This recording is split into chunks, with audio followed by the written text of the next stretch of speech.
ጤና ይስጥልኝ የተወደዳችሁና የተከበራችሁ የሐቅና ሳቅ ሚዲያ ተከታታዮች፣ ሰላምታችን በያላችሁበት ይድረስ። አዳዲስና ወቅታዊ መረጃዎችን የያዘው ወሳኝ መረጃ አሁን ጀመረ። አብራችሁን እንድትቆዩ እየጋበዝኩ ርዕሶቹን አስቀድማለሁ።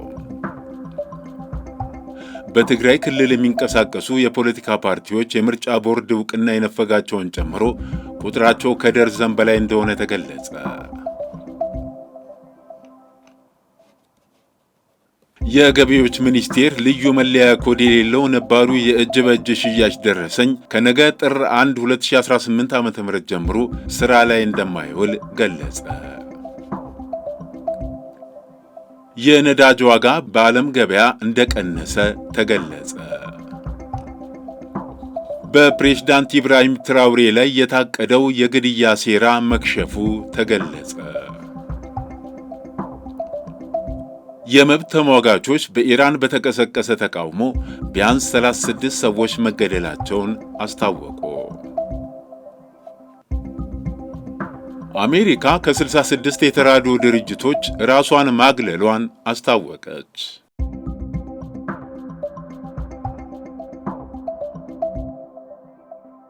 በትግራይ ስም የሚንቀሳቀሱ የፖለቲካ ፓርቲዎች የምርጫ ቦርድ ዕውቅና የነፈጋቸውን ጨምሮ ቁጥራቸው ከደርዘን በላይ እንደሆነ ተነገረ። ፓርቲዎቹ ሰብሰብ ብለው ብቁ ተወዳዳሪ የሚያደርጋቸው መላ ቢዘይዱስ በሚል ከሕዝብ ምክረ ሐሳብ ቢቀርብላቸውም አሁንም ከመባዛት አልቦዘኑም ተብለዋል። ኢሮብ ማብሎ ዲሞክራሲያዊ ፓርቲ ከብሔራዊ ምርጫ ቦርድ ቅድመ ዕውቅና ማግኘቱን ይፋ አድርጓል። ፓርቲው ታኅሳስ 29 2018 ዓ.ም በማኅበራዊ ትስስር ገጹ ይፋ እንዳደረገው ከሆነ ከመስከረም 30 2018 ዓ.ም ጀምሮ ከሚመለከተው አካል ቅድመ ዕውቅና አግኝቶ በመንቀሳቀስ ላይ እንደሚገኝ ገልጿል። ፓርቲው በትግራይ ካሉ ብሔሮች አንዱ ለሆነው የኢሮብ ብሔረሰብ መብት መከበር ቅድሚያ ሰጥቶ ይታገላል። የተሰረዘውን ህወሓትና ዕውቅና የተነፈጋቸውን ጨምሮ በክልሉ በትግራይ ስም የሚንቀሳቀሱ 18ኛ ፖለቲካ ፓርቲ ሆነዋል። በክልሉ የሚንቀሳቀሱት ፓርቲዎች ህወሓት፣ አረና፣ ባይቶና፣ ሳወት፣ ቀንጪ፣ አዴፓ፣ ትዴፓ፣ ወለዶ፣ ስምረት፣ ናጽነት፣ ራያ ራዩማ፣ ፎረም፣ ምንቅስቃስ ፓርቲ ኢትዮጵያውያን፣ ሹም ተንቤን፣ ኢሮብ ማብሎ፣ ሰብአ እንደርታ፣ አክሱማይ ዋዕላ፣ ሽረታይ ይገኙበታል። እነዚህ ከላይ የተጠቀሱት ፓርቲዎች ትግራይን ማዕከል አድርገው ከሚንቀሳቀሱ ፓርቲዎች ተጠቃሽ ሲሆኑ ህወሓት የተሰረዘ ሲሆን አዴፓና አክሱማይ ዋዕላ ከብሔራዊ የምርጫ ቦርድ የፓርቲ ዕውቅና የተነፈጋቸው ናቸው። ከዚህ በተጨማሪ ብልጽግና ፓርቲም ትግራይ ውስጥ ለመንቀሳቀስ ከብሔራዊ የምርጫ ቦርድ ፈቃድ ያለው ፓርቲ ነው። የገቢዎች ሚኒስቴር ልዩ መለያ ኮድ የሌለው ነባሩ የእጅ በእጅ ሽያጭ ደረሰኝ ከነገ ጥር 1 ቀን 2018 ዓ.ም ጀምሮ ሥራ ላይ እንደማይውል አስታወቀ። ሚኒስቴሩ የታክስ ማጭበርበርን ለመከላከል ልዩ መለያ ኮድ ኪውአር ኮድ ያለበት የማኑዋል ደረሰኝ ከባለፈው ዓመት ታኅሳስ ወር ጀምሮ ወደ ሥራ ገብቷል ሲል አስታውሰዋል። ነባሩ የእጅ በእጅ የሽያጭ ደረሰኝም ከነገ ጀምሮ ሥራ ላይ እንደማይውል አስታውቋል። በዚህም መሠረት ከነገ ጀምሮ ሙሉ በሙሉ ልዩ መለያ ኮድ ኪውአር ኮድ ያለበት የማኑዋል ደረሰኝ ብቻ ለአገልግሎት እንደሚውል ገልጿል። የህትመት ጥያቄ አቅርበው የታተመላቸውን ደረሰኝ ያልወሰዱ ግብር ከፋዮች ደግሞ በሚከፍሉበት ቅርንጫፍ ጽሕፈት ቤት ወይም በየታክስ ማዕከላቸው በመገኘት ደረሰኞቻቸውን እንዲረከቡ አሳስበዋል። በተመሳሳይ ግብር ከፋዮች እጃቸው ላይ የሚገኘውን የቀድሞ ደረሰኝ ለየታክስ ማዕከሎቻቸው በመመለስ የመልቀቂያ ሰነድ መውሰድ እንዳለባቸው አመላክተዋል። መመሪያውን በማይተገብሩ አካላት ላይ ሚኒስቴሩ አስፈላጊውን እርምጃ እንደሚወስድም አስጠንቅቋል።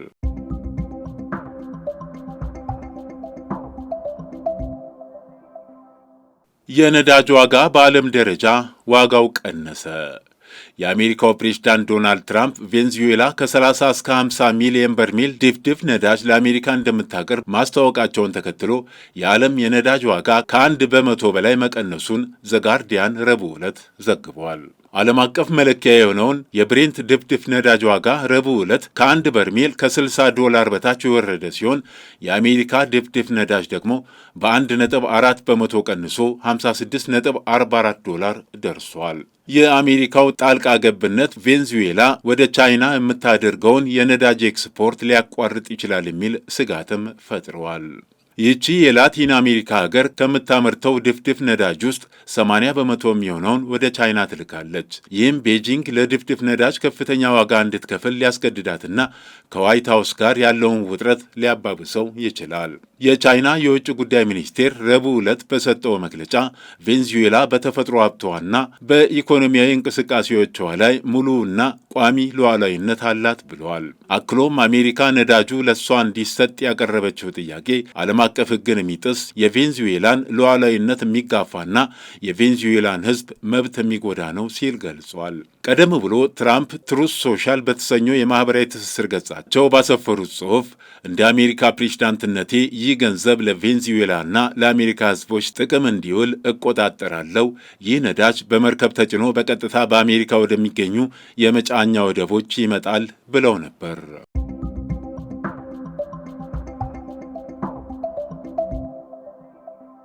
በፕሬዝዳንት ኢብራሂም ትራውሬ ላይ የታቀደ የግድያ ሴራ መክሸፉ ተገለጸ።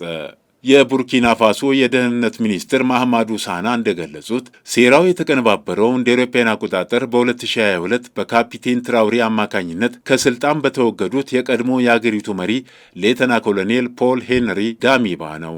እንደ ሚኒስትሩ ገለጻ ይህ ሀገሪቱን የማናጋትና ፕሬዝዳንቱን የመግደል ዕቅድ የገንዘብ ድጋፍ የተደረገለት ከጎረቤት ሀገር ኮት ዲቯር እንደሆነም ገልጸዋል። ይሁን እንጂ እስካሁን ድረስ በኮት ዲቯር መንግስትም ሆነ ከሌተና ኮሎኔል ዳሚባ የተሰጠ ምንም አይነት ምላሽ የለም። ካፒቴን ኢብራሂም ትራውሬ ስልጣን ከያዙ በኋላ በተደጋጋሚ የመፈንቅለ መንግስት ሙከራዎች እንደተደረጉባቸው የሚታወቅ ሲሆን የቡርኪና ፋሶ መንግስት ለእነዚህ ሙከራዎች ኮት ዲቯርን ተባባሪ ናት በማለት በተደጋጋሚ ሲከስ ቆይቷል።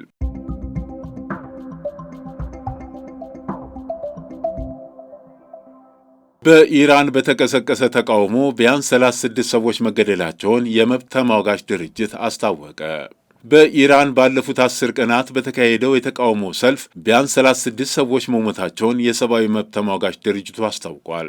መቀመጫውን በውጭ ያደረገው የሰብአዊ መብት ተሟጋች ሃራና እንዳስታወቀው ከተገደሉት መካከል 34ቱ ተቃዋሚዎች ሲሆኑ ሁለቱ ደግሞ ከጸጥታ ኃይሎች ጋር ግንኙነት አላቸው ተብሏል።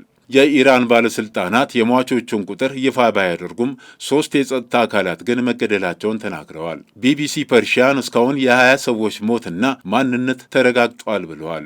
በኢኮኖሚ ቀውስ የተቀሰቀሰው ይኸው ተቃውሞ ከ31 አውራጃዎች ውስጥ ወደ 27ቱ መዛመቱን ተከትሎ ከ60 በላይ ተቃዋሚዎች መቁሰላቸውንና 2076 ሰዎች መታሰራቸውን ሃራና አስታውቋል።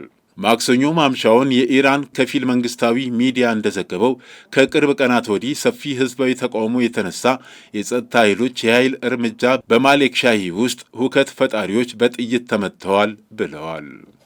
አምኒስቲ ኢንተርናሽናል እንዳስታወቀው አብዮታዊ ጥበቃዎችና የፖሊስ ልዩ ኃይሎች ተኩስ ተጠቅመው ወደ ሆስፒታል ግቢው ውስጥ አስለቃሽ ጭስ በመተኮስ የመስታወት በሮችን በመሰባበርና የሕክምና ሰራተኞችን ጨምሮ በውስጥ ያሉትን እንደደበደቡ መረጃ አለኝ ብለዋል።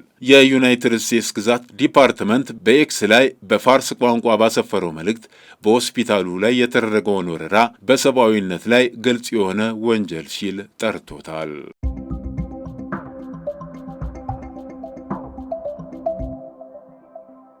ከ66 ዓለም አቀፍ ድርጅቶችና የተባበሩት መንግስታት ተልእኮዎች ራሷን እንዳገለለች አሜሪካን አስታወቀች።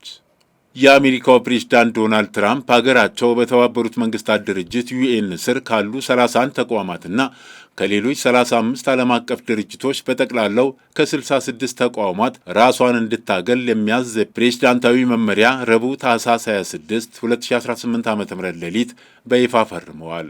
ፕሬዝዳንት ትራምፕ በሰጡት መግለጫ እነዚህ ድርጅቶች የአሜሪካን ብሔራዊ ጥቅም፣ ሉዓላዊነትና ኢኮኖሚያዊ ብልጽግና የሚጻረሩ ሆነው መገኘታቸውን ገልጸዋል። ውሳኔው በትራምፕ ሁለተኛ የስልጣን ዘመን ተግባራዊ እየተደረገ ያለው የአሜሪካ ትቅደም አሜሪካ ፈርስት ፖሊሲ አካል እንደሆነ ተነግሯል። በዚህም መሰረት አሜሪካ በእነዚህ ድርጅቶች ውስጥ ያላትን ተሳትፎ ሙሉ በሙሉ ታቆማለች። እንዲሁም ለድርጅቶቹ የምታደርገውን ማንኛውንም አይነት የገንዘብ ድጋፍና ፋይናንስ ትሰርዛለች። ራሷን ያገለለችባቸው ቁልፍ ተቋማት ከዝርዝር ውስጥ በዋናነት የሚጠቀሱ ተቋማት የሚከተሉት ናቸው። የአየር ንብረት ለውጥ መንግስታት ፓናል IPCC በዓለም የአየር ንብረት ሳይንስ ግንባር ቀደም የሆነው ይህ ተቋም ከአሜሪካ ድጋፍ ተለይቷል። የተባበሩት መንግስታት የህዝብ ቁጥር ፈንድ UNFPA በእናቶችና ህጻናት ጤና ላይ የሚሰራ ድርጅት ነው። ዓለም አቀፍ የዲሞክራሲና ምርጫ ድጋፍ ኢንስቲትዩት ኢንተርናሽናል IDEA የተባበሩት መንግስታት የፍልስጤም ስደተኞች መርጃ ድርጅት UNRWA ለፍልስጤማውያን የሚሰጠው ድጋፍ መቋረጡ ተረጋግጧል። የዓለም ጤና ድርጅት WHO እና ቀጣይ ስጋቶችም ተመላክተዋል። አሜሪካ ከዓለም ጤና ድርጅት ለመውጣት የጀመረችው ሂደት በመጪው ጥር 22 2026 ዓ.ም እንደ አውሮፓውያን አቆጣጠር በይፋ ተግባራዊ እንደሚሆን ይጠበቃል። አሜሪካ ለድርጅቱ ከምታደርገው ጠቅላላ በጀት ውስጥ 18 በመቶውን የምትሸፍን በመሆኗ መውጣቷ እንደ ኮቪድ-19 እና ሳምባ ነቀርሳ ያሉ ወረርሽኞችን ለመከላከል በሚደረገው ዓለም አቀፍ ጥረት ላይ ከፍተኛ እንቅፋት እንደሚፈጥር ተሰግቷል። የተከበራችሁ የሐቅና ሳቅ ሚዲያ ተከታታዮች ለዕለቱ ያዘጋጀናቸው ዋና ዋና መረጃዎች እነዚህን ይመስሉ ነበር። መልካም ጊዜ። መነሻችንም መድረሻችንም ኢትዮጵያ።